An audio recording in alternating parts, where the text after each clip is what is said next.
Chico, tem aqui uma pergunta de Dona Maria Lúcia Silva Gomes, Avenida Tucuruvi, 763.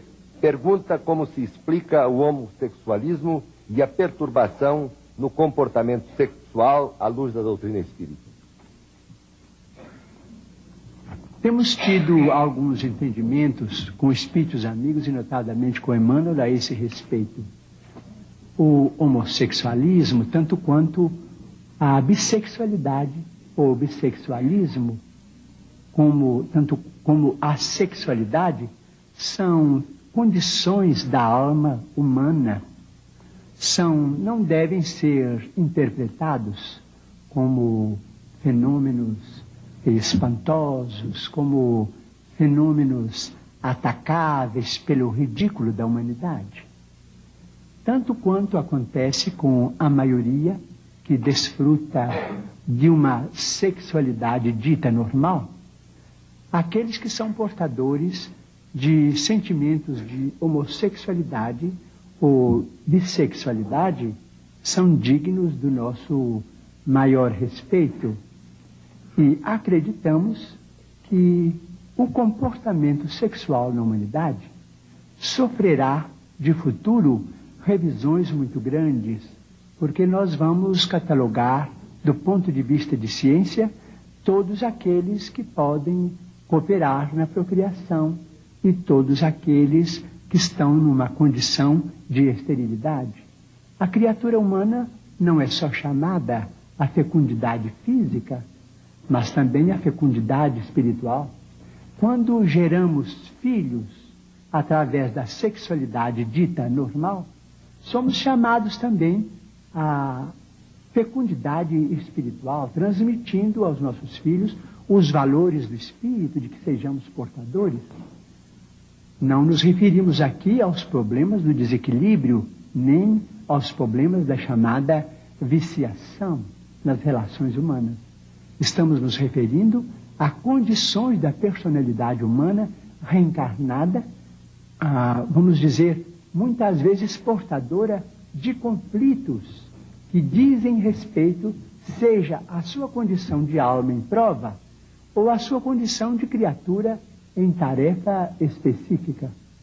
De modo que o assunto merecerá muito estudo e poderemos voltar a ele em qualquer tempo que formos convidados a entendimento. Vamos dizer com licença, porque nós temos um problema em matéria de sexo na humanidade que precisaríamos considerar com bastante segurança e respeito recíproco.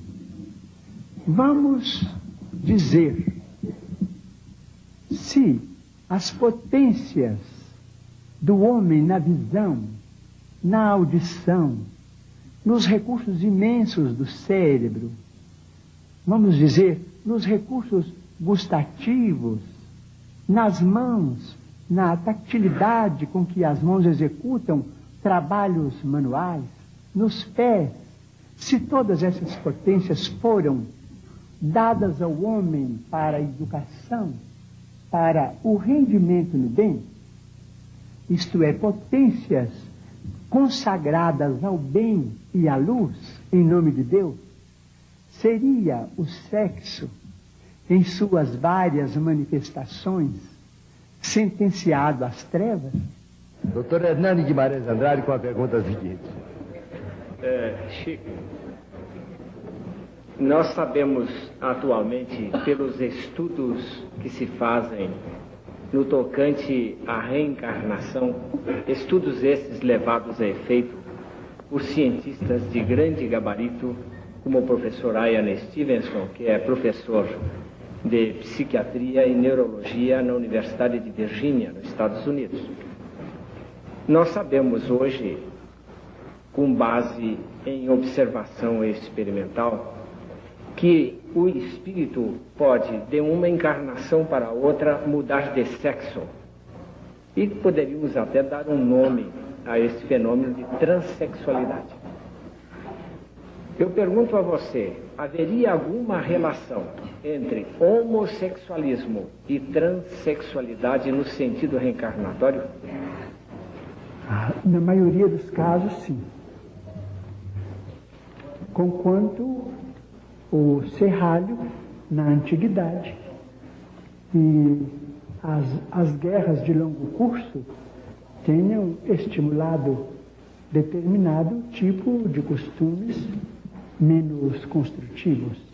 Mas não devemos desconsiderar de maneira nenhuma a maioria dos nossos irmãos que vieram e que estão na Terra em condições inversivas do ponto de vista de sexo, realizando tarefas muito edificantes ou em caminho de redenção de seus próprios valores íntimos.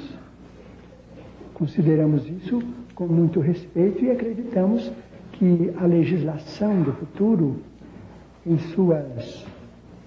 suas novas faixas de entendimento humano, saberá criar dentro da família, sem abalar as bases da família, a legislação humana saberá incorporar à família humana todos os filhos da humanidade, todos os filhos da terra, sem que a frustração afetiva venha a continuar sendo um flagelo para milhões de pessoas.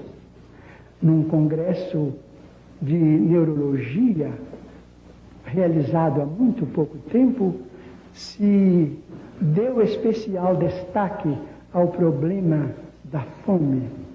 É verdade que o problema da fome é removível com a redistribuição do trabalho, com a administração criteriosa do trabalho para a criatura humana em todas as idades de sua posição válida no plano físico. Mas a frustração afetiva é um tipo de fome capaz de superlotar os nossos sanatórios e engendrar os mais obscuros processos de obsessão. E por isso mesmo devemos ter esperança de que todos os filhos de Deus na terra serão amparados por leis magnânimas com base na família humana, para que o caráter impere acima dos sinais morfológicos e haja compreensão humana bastante para que os problemas afetivos sejam resolvidos com o máximo respeito às nossas leis e sem abalar de 1 milímetro o monumento da família, que é base do Estado.